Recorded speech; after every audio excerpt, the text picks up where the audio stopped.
इलेक्ट्रोहोमियोपैथी के अध्ययन के क्रम में आज हम लोग A2 के कुछ विशेष प्रयोग है ना। A2 जो वेन पर काम करने वाली औषधि है और ये औषधि जो है हमारे वेनस सिस्टम पर अच्छी कार्य करती है। तो हम यहाँ पर देखेंगे कि पुरुषों में पेल्विस एरिया के जो ऑर्गन रहते हैं है ना, उस ऑर्गन पर में अगर वेनस कंजेशन के चलते कौन कौन से रोग हो सकते हैं, यानी पुरुषों के पेल्विस एरिया के आपको ऑर्गन वेनस कंजेशन के चलते कैसे इफेक्टेड हो जाते हैं, उनमें कौन कौन से सिम्टम आपको देखने को मिलते हैं, कौन कौन से रोग होते हैं। तो वेनस कंजेशन आपके पुरुषों में पेल्विस एरिया में यूरिनरी ब्लैडर है ना, प्रोस्टेट ग्लैंड्स, रेक्टम है ना, और ये सभी ऑर्गन रहते हैं। इसके अलावा आपको वेरिकोसिल है ना, वेरिकोसिल हालांकि आपको पेल्विस एरिया में नहीं है, उससे बाहर होता है, लेकिन उसमें भी आपको वेनस कंजेशन के चलते आपको वो भी ऑर्गन आपको प्रभावित हो जाता है। तो सबसे पहले हम देखेंगे आपको पुरुषों में प्रोस्टेट ग्लैंड्स है ना।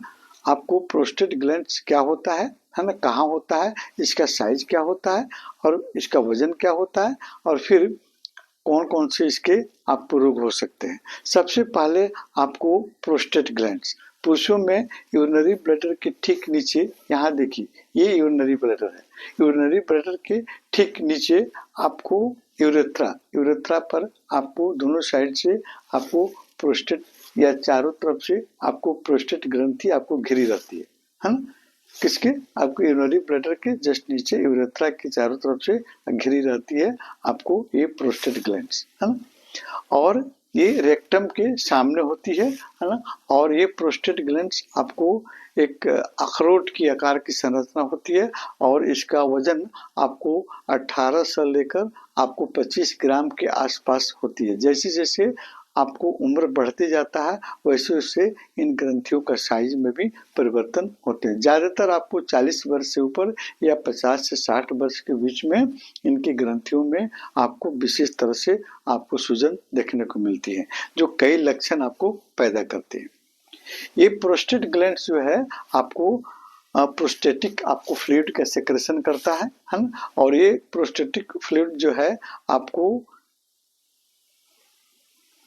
स्पर्म को सक्रिय करता है, स्पर्म को भोजन देता है ना। और इस प्रोस्टेट ग्लैंड्स के आसपास में जो आपको मतलब जो वेन और आर्टरी रहते हैं है ना, रहती है, तो उस प्रोस्टेट ग्लैंड्स के आसपास जो वेन रहता है और वेन में ब्लड रुक जाता है, वहाँ आपको लिम्फ भी जमा होने लगता है ना। और वहाँ के सेल में आपको ऑक्सीजन नहीं मिल पाती, विषैले पदार्थ जमा होने लगते हैं और उसमें सूजन हो जाता है ना। उसी को हम कहते हैं आपको प्रोस्टेटाइटिस। प्रोस्टेटाइटिस यानी प्रोस्टेट ग्लैंड्स में आपको सूजन हो जाना। इस प्रोस्टेट ग्लैंड्स में हम यहाँ एक नॉर्मल प्रोस्टेट ग्लैंड्स का फिगर बनाया है। देखिए यहाँ ये यूरिनरी ब्लैडर है, ये आपका यूरेथ्रा है, ये आपका यूरेथ्रा है ना। ये आपको दिख रहा है, पेशाब इसी के रास्ते से पेनिस के माध्यम से बाहर निकलता है। और फिर ये नॉर्मल आपको यूरेथ्रा है। जब आपका एक ग्लैंड्स जो सूज जाता है, बढ़ जाता है, तो देखिए यहाँ हमने बताया आपको इनलार्ज प्रोस्टेट, जो प्रोस्टेट आपको जो बढ़ गया है, तो देखिए ये आपको छिद्र जो है आपको यूरेथ्रा आपको कंप्रेस्ड हो गया, यानी आपको सिकुड़ गया है, आपको छिद्र आपको पतला हो गया है ना। इसमें से आपको पेशाब आपको कम मात्रा में निकलेगी। यहाँ हमने आपको पेशाब की मात्रा कम मात्रा में दिखाया है क्योंकि नॉर्मल आपको यूरेथ्रा है, आसानी से पेशाब बाहर निकल जा रही है। लेकिन यहाँ पर आपको यूरिन की मात्रा कुछ बच जाती है ज़्यादा मात्रा में, या कि आपको यूरेथ्रा के माध्यम से पेशाब आपको बाहर निकालने में कठिनाई हो रही है, क्योंकि ये प्रोस्टेट ग्लैंड जो है इनलार्ज हो गया है, बड़ा हो गया है ना।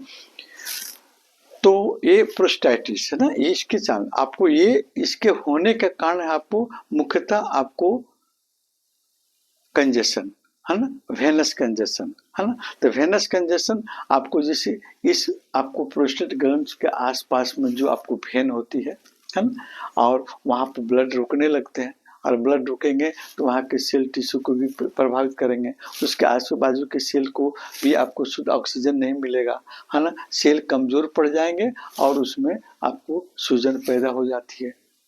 लक्षण क्या क्या देखने को मिलेंगे आपको? बहुत सारे, जैसे आपको पेड़ों में भारीपन रहना, बार बार पेशाब होना, और फिर आपको पेशाब में जलन भी हो सकती है और रेक्टम के पास दर्द भी हो सकती है ना। सीमेन डिस्चार्ज के बाद में भी आपको ज्यादा वीकनेस महसूस होती है, ये प्रोस्टेट ग्लैंड इनलार्ज होने के चलते। देखिए, आपको इसमें हमने आपको बताया कि वेनस कंजेशन के चलते, है ना, आपको ये प्रोस्टेट ग्लैंड आपको बढ़ता है, लेकिन आपको इसमें कुछ अन्य कारण भी हैं, जैसे आपको बैक्टीरियल इन्फेक्शन भी है ना, और फिर यूटीआई आपको इन्फेक्शन बार बार अगर हो रहा है तो उसमें भी उसके कारण होते हैं। हार्मोनल इनबैलेंस के चलते भी आपको ये रोग आपको देखा जाता है। इसी का दूसरा रोग होता है आपको विनाइन आपको प्रोस्टेटिक हाइपरप्लेसिया। विनाइन प्रोस्टेटिक हाइपरप्लेसिया यानी आपको विनाइन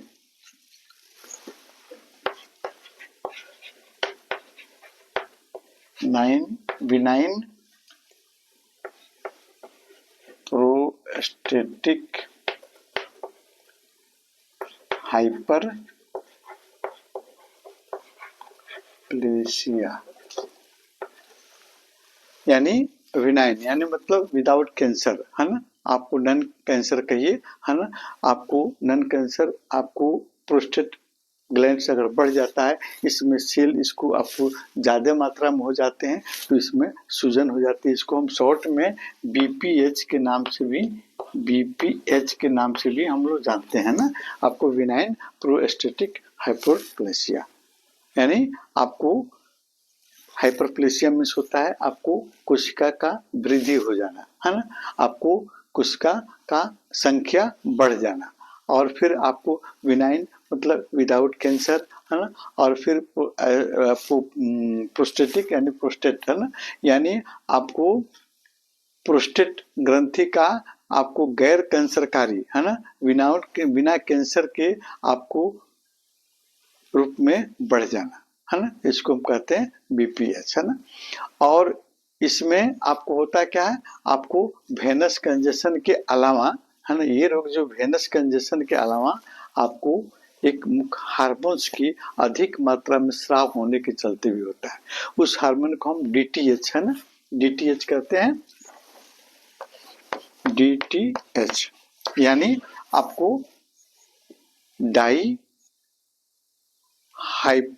डाईहाइड्रो, है ना, testosterone hormones, dihydro testosterone hormones के अधिक मात्रा में स्राव होने के चलते आपको ये विनाइन आपको प्रोस्टेटिक हाइपरप्लेसिया यानी आपको ये प्रोस्टेट ग्लैंड्स का ये भी डिजीज है, एक प्रकार डिजीज है ना, इसके चलते आपको होता है। और ये जो है आपको इसके अलावा अन्य कारण भी इसमें हार्मोनल आपको चेंजिंग के अलावा आपको ब्लड कंजेशन के कारण भी हो सकता है ना, और इसमें आपको पेशाब की धार नहीं बनता है और फिर बार बार पेशाब लगती है, लेकिन रुक कर पेशाब आपको जारी होता है, कुछ क्षण के रुकने के बाद पेशाब जारी होता है, और फिर आपको ड्रॉप बाई ड्रॉप भी पेशाब होता है, पेशाब में आपको जलन भी होती है, और आपको बार बार रात्रि में बार बार आपको पेशाब आपको लगती है। ये आपका दो रोग हो गया आपको प्रोस्टेट ग्लैंड्स के। इसके अलावा एक और रोग होता है आपको वेरिकोसिल, है ना, वेरिकोसिल यानी पुरुषों के अंडकोश, एस्क्रोटम, ये आपका एस्क्रोटम है ना, इस एस्क्रोटम के अंदर आपको टेस्टिकल रहता है ना, और इस टेस्टिकल, है ना, के आसपास में आपको वेन, है ना, आपको वेन रहता है ना, और इस वेन में आपको ब्लड जब जमा होने लगती है तो इस वेन में आपको सूजन हो जाती है, इसको हम कहते हैं वेरिकोसिल। जैसे हम लोग कभी कभी पैर में जैसे आपको वेनस आपको जैसे पैर में, है ना, पैर में आपको वेनस कंजेशन के चलते आपको वेरिकोज वेन देखने को मिलता है, जस्ट लाइक उसी तरह आपको ये टेस्टिकल वाले भाग में आपको स्क्रोटम वाले और टेस्टिकल के बीच वाले भाग में आपको देखने को मिलते हैं, है ना। तो ज़्यादातर आपको लेफ्ट आपको टेस्टिकल के आसपास में आपको देखने को मिलता है, क्योंकि आपको इसके जो लेफ्ट टेस्टिकल के वेन जो हैं आपको डायरेक्ट आपको लेफ्ट रीनल वेन से कनेक्ट रहते हैं, है ना। इसके चलते ज़्यादा प्रेशर उस पर पड़ता है और इसमें आपको स्वेलिंग, आपको इस प्रेशर के चलते इसमें आपको स्वेलिंग आपको होती है, ब्लड रुकता है और आपको स्वेलिंग आपको देखने को मिलती है।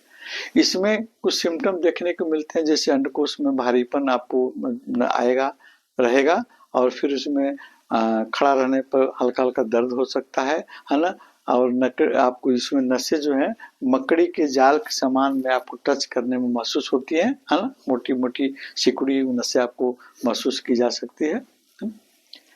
अब हम कुछ और रोग है ना, इसके वेनस कंजेशन के चलते कुछ और रोग की चर्चा हम अगले क्लास में करेंगे।